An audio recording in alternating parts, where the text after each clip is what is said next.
Mr. Emre Gurkan, CEO at Ataya in Lebanon, I would like to start my first question with you. I have just two main questions. The first one of the main challenges for the Lebanese investors is the high price in telecom in general. And this includes the services, the communication channels, the calls, whether local or international calls. So what are the incentives that Ataya can bring regarding this subject? First of all, thank you very much. I'm still learning Arabic, and I always repeat that. I'm understanding now more, but I'm apologizing for not being able to speak Arabic. That's fine. Today. You can answer. But I'm an immigrant from different perspective, right? I immigrated to Lebanon, so I see the light. I think the country is amazing, to be honest with you. I've been here for more than 1 year and a half. I know Lebanon for 10 years, actively living almost 2 years. And I'm closely working with the minister, basically Mr. Jarrah. And so I will talk about the facts. If you look at today, Lebanon telecommunication industry, it is not a full privatized industry. We saw a lot of privatized markets all around the world. Some of the markets flourished, some of the markets failed.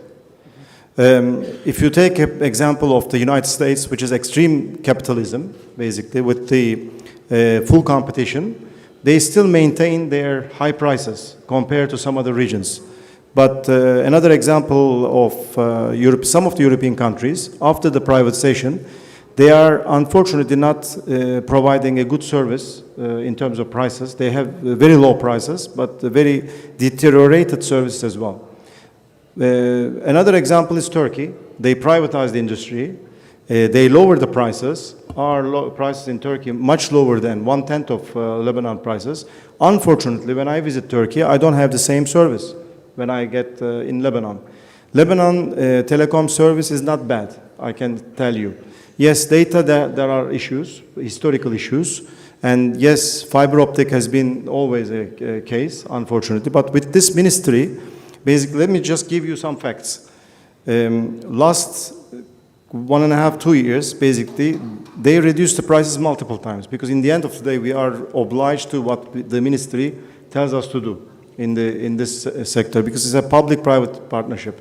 It's not a pure public or pure private when it comes to the mobile industry.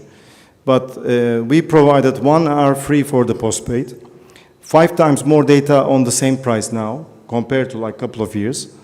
$15 for 5 gigs, talk time, call a friend, Angami, and $20 for 6 gigs. I'm talking about historical figures, basically.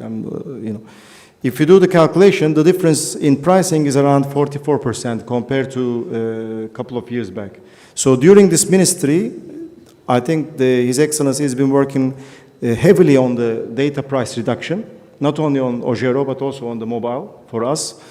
Unfortunately, I can tell you, it's still expensive. I'm not, I'm realistic here. I'm not saying, you have the best prices, best, unfortunately, data. But we've been continuously working on our network expansion. Network, unfortunately, when I go to the mountains, sometimes I even feel bad. Why? Because we don't have coverage. This is because of the 3G. Historically, 4 or 5 years ago, when we were investing in 3G, we did partial investment, 50%, but we didn't do the rest. So we are completing our 3G U900 network this year as Touch. We completed our 4G investments, 4.5G investment. It's not bad, but when you look at the network, you need to have a full spectrum. 2G, 3G, and 4G should be excellent for the customers to say we have a good coverage. Unfortunately, we are lacking on the 3G, which we are building this year, which is kind of a catch-up game. On the service differentiation, I'm going to talk more on when it comes to the vision and the strategy, but I want to tell you very briefly, Touch doesn't want to be a voice provider or data provider anymore. We want to be a digital lifestyle provider for the Lebanese people. What it means is today we are providing not only data and voice, but we started providing different services like music with Angami, like smart city services, smart security services, home solutions, very, very soon video on demand services. So we are becoming more and more entertainment company going forward. This is our vision together with the ministry. I will talk more when it comes, but I think I try to understand, answer your question, but if, tell me please if I answered full. Yeah, that's correct. Thank you, Mr. Emre.